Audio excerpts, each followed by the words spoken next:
Hey, what's going on? It's Joe Teel, the host of the 180 Creator interviews on this channel. But today we have another solo pod. It'll be just me this morning. I got my orange juice. I just spent my $8.85 that I spend every morning at Burger King for breakfast. Are y'all a regular anywhere? That's something that I'm wondering, because I don't know. It's something about being a regular. I think we're creatures of habit as humans. And almost every single morning I go to Burger King and order the exact same thing. I call it the old 885 because that's what the total comes to. I get the egg enormous burrito, double sausage, and a medium meal with an orange juice. I wonder why we do stuff like that. I wonder why that's... There's lots of things in my life that I feel get repetitive fast, and so I stop. But for some reason, Burger King for breakfast every single morning, it always seems to make sense to me. The egg enormous burrito is I mean, that's a big ass burrito. And I don't know, they know my name. They're very nice to me. They speak to me, they smile. The nice ladies at the Burger King in the morning. I don't know, it's just like a part of my morning. And I know a lot of people have like a morning routine, and I guess that would be mine. I say, give me that 885. And sometimes I'll say that through the deal, because I recognize a couple of them, of the ladies, their voices, and I'll just say, hey, man, let me get that 885. And they already know what's up. They know what's up to get that motherfucking, to get that damn egg enormous going. You know what I'm saying? Yeah. Man, I've been watching the Olympics. I think we all been watching the Olympics. The Olympics are cool, and you get to, you just root for your team and your country for once instead of a team, really.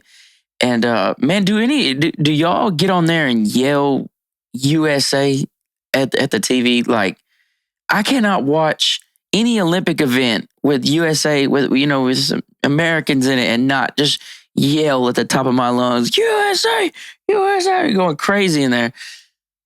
It's like, I don't know.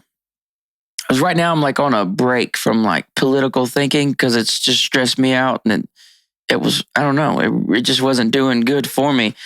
And so when I think about America and I think about like how things are and all this, it's real easy to be like, man, America sucks. It's trash here, this and that. But then you get an athlete out there, they got that USA on their damn uniform, and then all of a sudden I'm fucking big dog patriotic again. I don't know, man. I do not know. Man, we finally won a couple swimming golds. That was cool. Man, it seems like these Australians can swim. That shit's crazy. I wonder what the deal is there. And the Chinese, I never took the Chinese for swimmers, dude. But the Chinese are out there swimming their little ass off. I shouldn't say little asses, but whatever. I don't know. I think the United States men's basketball team, I think that it's going to take somebody like Canada or somebody to maybe even give us a chance. But there's so many NBA players in the Olympics that it's crazy. I think more than ever, if I'm not mistaken. And so, whereas like the dream team back in the day, United States, we just whoop everybody's ass. But now you're playing against guys you play against already. I liked watching them play Serbia. And Jokic, man, Jokic's team was like neck and neck with the United States in all the minutes where Jokic was on the floor. But the minutes that he wasn't on the floor is literally what created the lead. I guess they won by like 20 points, United States. And then I don't know, man. I think that we're gonna win gold in basketball. I'm pretty sure. Now somebody needs to tell me what the fuck the deal is with the 3-on-3 shit, and why we have people that for women's and men, why our 3-on-3 teams have people that you barely know. Why are we sending Olympic hoopers overseas and we don't even know these people hardly? I know like one lady off the women's 3-on-3, and that's the girl, the blonde girl from LSU, Van Lith or whatever. And then on the guys' team, I don't think I know none of them dudes.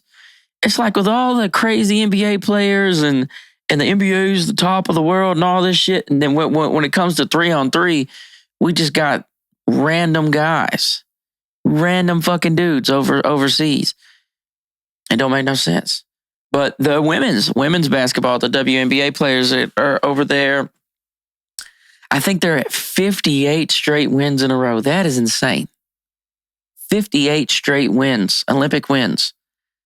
And I guess that we are just that much better when it comes to women's basketball than the world.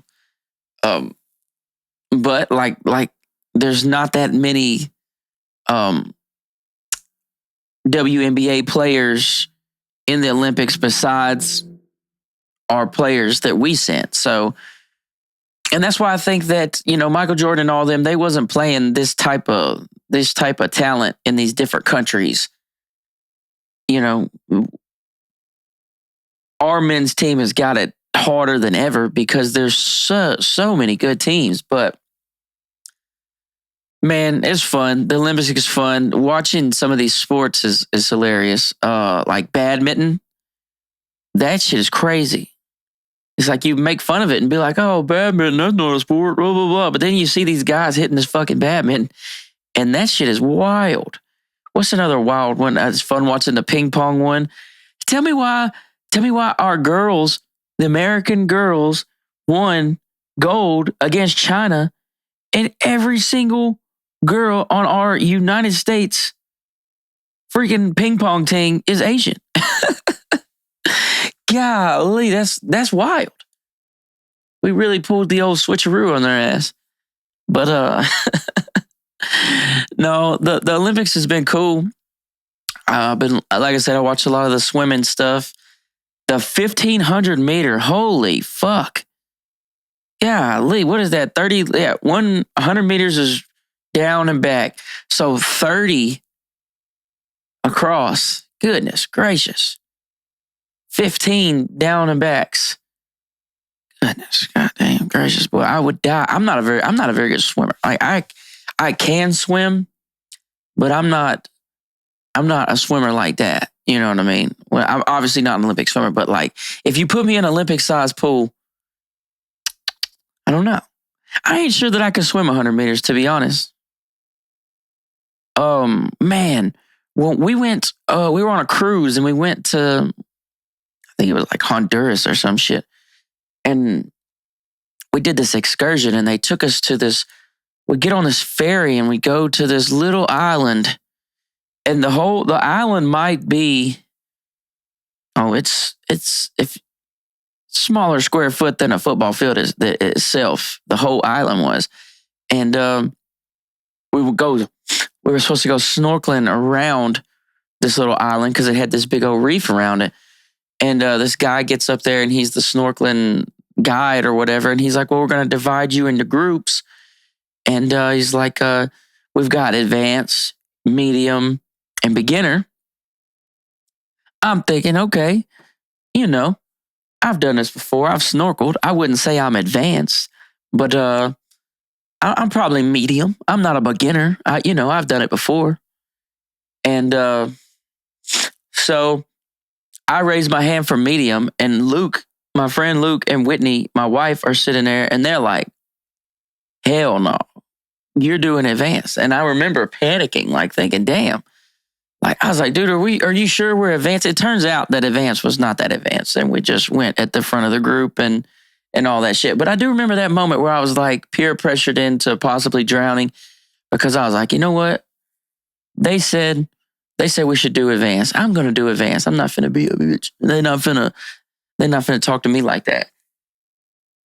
So, but no, it turns out that there was not actually anything advanced about it. We just went in the front and went a little bit faster, and I can handle it. But that was with a life jacket and the flippers and the snorkel and all that shit, which is different. But straight up swimming, I just don't know. I could swim in a pool, like a regular pool. I like pools that are about 5 foot where you can still swim, but then you can put your little feet down whenever you feel like. The ocean is scary. We went snorkeling one time and we were like way out this one time, and you could look down. There was like this trench underneath us, and it was like 200 feet. And there was one time I got fucking water in my snorkel. It went down the fucking deal, and I about choked to death, dude. And I'm like maybe 60, 70 yards from the boat we're supposed to stay by. And I was like choking in the middle of the ocean. I was like, oh shit, it's a wrap. The ocean is scary though. I think aren't the Olympic swimmers, like the long distance swimmers, aren't they worried about I think it's like the Paris River or whatever river goes through Paris. I think that motherfucker is polluted. They just put a bunch of like $1 billion into cleaning up this fucking river, but it's polluted. That's rough.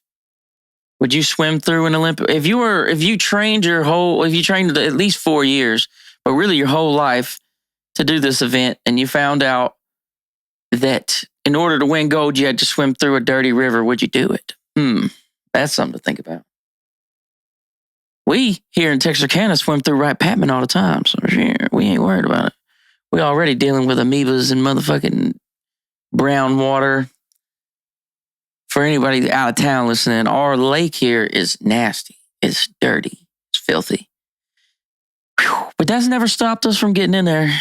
There's this creek back here behind us. We used to go play in this creek, and it turns out, like when I was a kid, we'd jump off the side. We'd get our head all the way under the water, all that shit. We'd be way back in there. That thing, as an adult, I've learned that thing is so polluted. That thing is nasty as shit. The dump pours into it. Excess from the dump here in town makes its way through this creek. And then further on down the creek, when we've gone, I've been like 5 or 6 miles down this creek, because we used to just go out in the woods, and actually have fun and shit instead of looking at a phone all the fucking time. But anyways, it turns out that there's a chryso plant that they make that chryso for railroad tracks. And the water, when you walk through where the chryso plant dumps into this creek, it gets thick. So like you'll be walking and everything's cool, and you'll hit like a patch of like chryso water, and it like gets hard to walk through it, like walking through a big old bucket of oil. It's pretty nasty. So and you see fish and stuff in there, and I always wondered, like, I don't know, it's so crazy. You can do pollution as long as you're a part of like the government. As long as you're a part of like the state or the city, as long as you're employed to one of those entities, you can do it. But as the common person, if you pollute, you're like this fucking heinous criminal. That's one thing that bugs me. We pump septic tanks, right? My business, we pump septic tanks. We would get fined. Let's say we have a leak or something, not even intentionally just dump it on the ground, but if we have a leak, like a major leak, we could get fined thousands of dollars.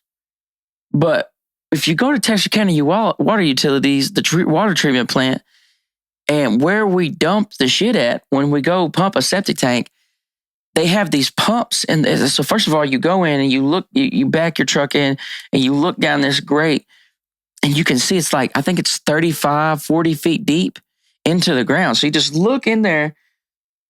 At the bottom is these pumps. And so it pumps it to all these other stations. And because the whole place is the big treatment plant, they take that nasty shit and they turn it into water, back into water, and they separate the shit and turn it into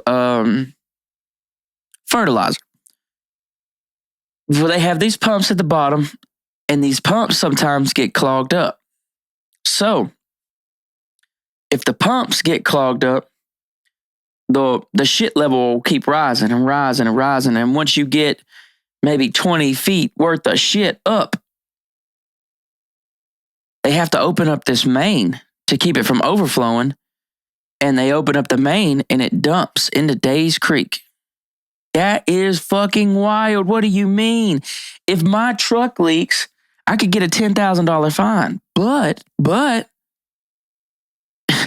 if their pumps stop working and their shit overflows, they can send raw shit into the fucking creek. Maybe I'm tripping. Maybe that makes sense and I'm not understanding.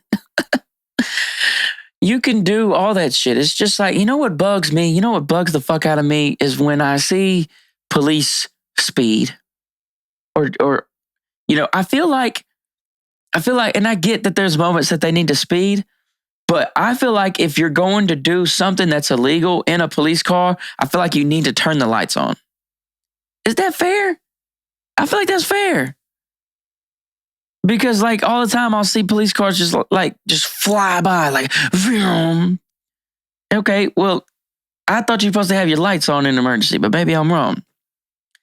Or whipping around, U-turning, or driving around. They're driving around. You can't text and drive, but they can fucking check their Facebook and shit, which I think they're running plates, but come on, man. Come on. I'm not anti-police or nothing. That's not what it is. They do scare me. I am very weary of them and pay attention to them for sure. And I'm not even doing nothing illegal, but they do have the power to take my freedom away. So they do worry me a little bit. I think we need them. I think we need good ones more than anything, definitely. But no, I think that when you see them run red lights or whip around, do U-turns or blatantly speeding or this and that, like, man, just turn them fucking lights on. So like we know for sure you got an emergency. Or it just sometimes I'll be feeling like they just do that shit because they can, and that be upsetting me because if I whip around or if I go too fast or if I do something, now I'm putting everybody at danger. It's kind of like it's all about who you work for, right? And that's the same thing. Like if you're the police, you could do this. If you're the fucking water treatment plant, yeah, you could put shit in a creek. If I put shit in a creek, that's a big fucking deal. That's a $10,000 fine. If I go too fast because there's something that even an emergency that I need to get to, you know what I'm saying? I could get a ticket. So it's like, I guess it's about who you work for, who you know, and all that shit, huh? Man, I had another thought with that, but man, I've been learning about Al Capone. I found a good podcast. It was like a 5-episode series talking about Al Capone. And we talk about the police. And, I think the police, I think possibly might be way less corrupt than what they used to be, but there's got to still be police corruption out there. Has to be. But, you think about like Al Capone, Chicago, 1920s. The entire police stations were paid off. But that is so crazy to me that, like Al Capone, he didn't really hide the criminal operation. He just paid people to not do nothing about it. There was a mayor. There was a new mayor that came in, and because they were having it, man. They were having all the monies. Went during Prohibition, and they were bootlegging alcohol, and they were having all the monies. They was having all the good old monies. And the mayor at the time, he knew all about it. So there was like 3 years of them just getting filthy fucking rich. The police chiefs are paid off. The mayor is paid off. Everybody's paid off. Al Capone and I think it was Torrio, the guy that was actually over him still at that time, were getting ridiculously rich. And then a new mayor ran. And I guess the city was kind of tired of all the corruption. And so they voted for this new mayor. And back in the day, I think, I don't know what the wage was. They said you could make, maybe $3,000 a month as a mayor, which back then is a lot. That's shit. In the 20s, that's a whole bunch of money. But I think they offered him eventually because he offered him like $1,000 a day, which was insane amounts of money back then. He said no. And then eventually, I think they tried to offer him like $100,000 a month. And I think the mayor finally budged. And that's before inflation. That's before what we know as inflation. I think they said Al Capone was worth, like, if you calculate what our money's worth now, like $1 billion. Like, he was almost a billionaire off of like alcohol. I may be wrong on that, so don't. But man, but police, and the crazy thing about Al Capone is that they never got him. They never got him for the murders of rivals. They never got him for extortion. You know what I'm saying? Making people pay him protection, businesses pay him protection, but all they're doing is protecting them from them. Like, they're the source of the problem, pay us for protection. And I guess there were still rival gangs, but still, he never went down for murder. He never went down for bootlegging. He never went down for any of the crazy shit he did. It was the motherfucking IRS. It was some nerdy dude that just wouldn't quit going through paperwork until he found some bullshit on my boy Al Capone. And so if anything, you can get away with a lot of shit in this life, but they gonna make you pay your taxes. Because I mean, he would just say he had no income because there was so many different levels of the ways the money went before it ever made it to him. So Al Capone would be in court in like a $1,000 suit trying to convince a jury that he had no income. That was crazy. And what's wild is that the jury list had got leaked and they had pretty much threatened everybody. And so Al Capone was thinking that he was going to get off because, the jury was scared of him and scared of the repercussions of calling him guilty. But somebody snitched. And so the jury got replaced and then bam, wham, bam, he was out of there. Crazy stuff though, man. And so like the police would pull him over. I remember they said that these 2 policemen got fired for even pulling him over. Like, come on, man. Y'all know better than that. Man, it was so crazy just to listen to this whole story because there was just this whole criminal enterprise. But, then Al Capone, he gets syphilis and then he loses that trial I'm talking about and does 10 years or like 9 years. And they sent him to, where was one of the big badass jails, the one that's way off by itself. Anyways, he gets out and he's basically deteriorated. I always get this word fucked up. Deteriorated. Golly. Anyways, his brain was pretty much done for. And so he pretty much just spent the rest of his life in Miami in his mansion, kind of just going crazy and shit. So, but yeah, that's something I've been learning about, the old Al Capone and bootlegging. And what's crazy is that a lot of America didn't want alcohol to go away. And so that's why even the police, and so that's why bootlegging was so easy to do because you could just pay people off and people really just wanted to keep being able to drink, which is wild. To get sober off of alcohol, let's say me, I didn't got sober off alcohol. It is different because like, I'm sure like with other drugs, you do end up being around it, but like alcohol, you see commercials for it. You're surrounded by it at restaurants. You have a friend. You right now, listen, you have a friend that drinks. When we all go to dinner, more than likely somebody's going to have a drink. It's the one thing the one drug that you are going to see so normalized that it is right in your face 24/7, which is wild. But we got rid of prohibition, all that shit, and whatever, dude. Let's move on to a different deal. We watched the Joe Rogan special live on Netflix. I thought that was cool that Netflix did a live deal. It was kind of glitchy. They had a lot of little skips in there or whatever. I know a lot of people's main takeaway from Joe Rogan's deal is that he had boob sweat. But besides that, no, I liked it. I've got into Joe Rogan real heavy in the past like year or so, and I've listened to hours and hours and hours of his podcast.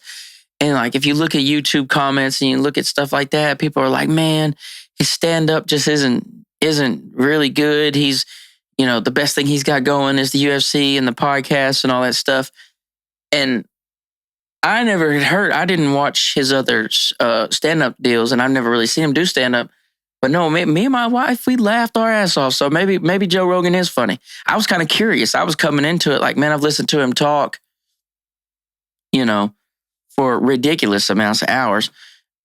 Now let's see if he's actually funny. And he was. I really thought he was funny. That shit was crazy. I know he pissed some people off. Lord, the funniest thing he said to me was he was, because there was all that shit with him and COVID, and that he disagreed with like Fauci and all the, CNN and all that shit about like, COVID stuff. And he was like, I think pretty much the funniest thing he said was like, the worst way I could die was by COVID. He said, and when I got COVID, he said, I was like in my bed, sick as a dog, just saying, no, please don't. They're going to make fun of me. And so, yeah, that would be crazy if Joe Rogan died from COVID after. He's like, man, I talk so much shit. But no, Netflix doing the live roasts, and now we had a Joe Rogan special on there. Maybe it's kind of a swing back. I don't know, man. I like comedy. I like funny. I like out of pocket shit. And I don't think it should go away. Oh, man, what else do we got? I watched the season finale of House of Dragons last night. I'm not going to give any spoilers away. To me, it was just like a big setup episode, and so we're going to get more seasons, and that's cool. And next season for sure is going to be wild. There's no way it can't, but I said that last season at the end.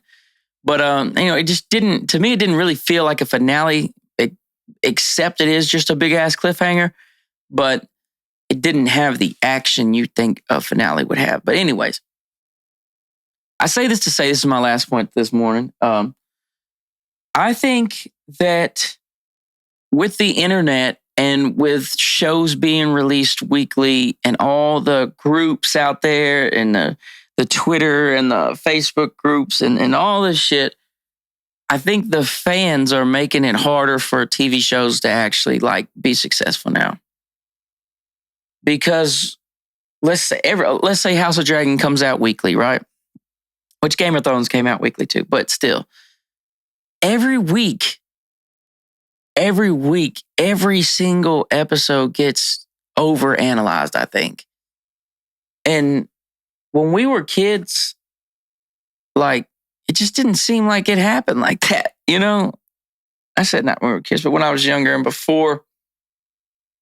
I don't know. When you I think there's something different when you binge watch a show and when you watch it week by week.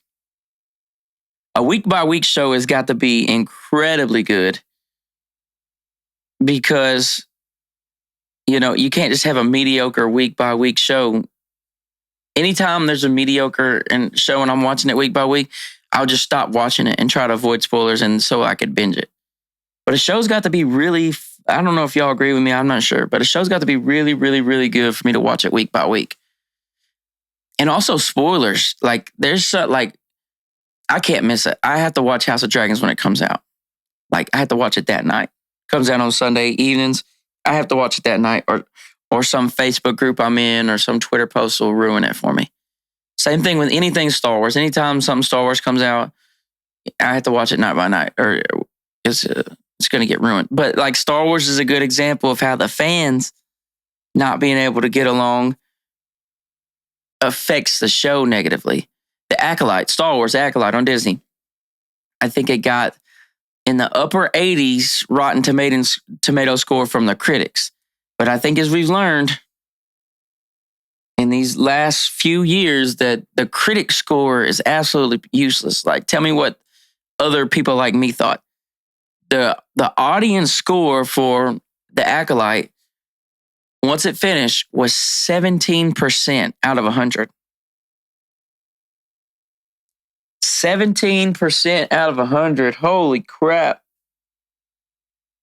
And I think that has to do from the internet. I think that has to do from,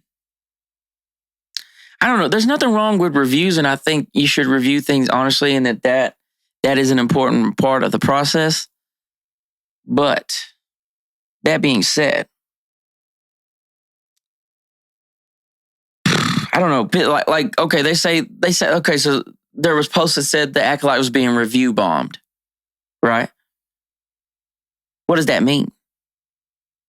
Does that mean people are just getting on there like with multiple accounts and saying this show is ass, or are people just going on there in droves to go tell that the show that they really thought was ass is ass? Because I get that, if you don't like a show, go review it. And like how Disney has took Star Wars, for example, it's been kind of shaky. We've got some really cool stuff like The Mandalorian, like in Ahsoka and Clone Wars, the finishing of the end of Clone Wars and even Rebels and stuff like that. But then we also got like Boba Fett and The Acolyte. And so, I don't know. I think the fans are making it hard on these franchises because it's just like the moment an episode drops, there's a million critics all on the internet ready to go. I don't know. It could be a good thing. I feel like it's a bad thing. I'm not sure. I'm excited to not say anything political this week. I don't want to talk about that. I don't want to talk about it. In fact, last week I recorded this whole thing, and luckily it didn't. Luckily the fucking file messed up. I'm glad I didn't post that. Man, we got to get along more than anything. I think is important, and that's with shows. That's with politics, and being able to disagree. We just got to be able. You've seen it with the Olympics. We saw the little outrage over the boxer deal. They were saying she was a male. Turns out she's a female, cisgender. I don't know what that means. I still need to try to research and figure that out. I think she has, I really don't understand that stuff well enough, honestly. I don't know, but she's lost. She's been beat up by girls. And so, I don't know. That was something put out that took fire. And that's just a topic I think people want to argue about right now. I think they just want to argue about that shit right now. I don't know. But to wrap it up this morning, like I said, I've got some really cool guests coming. And the interviews are about to pick back up. It's crazy how it happened. I was ahead like 4 interviews. So I was like, I'll take a week off. I took a week off. Then the next week I got like sick. Then the next week I had people cancel.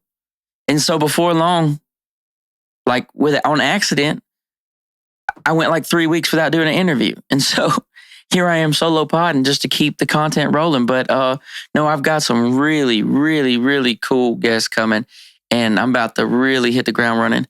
I don't know, man.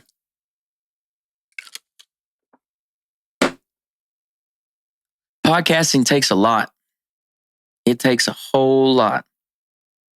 If you want to do this shit, you got to do this shit. And so here I am doing this shit.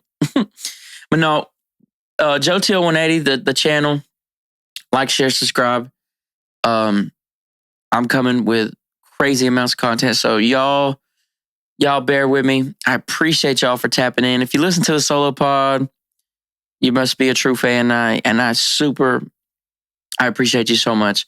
Like I said, y'all be blessed. Y'all keep tapping in, and I'll keep having good stuff for you. Let's go.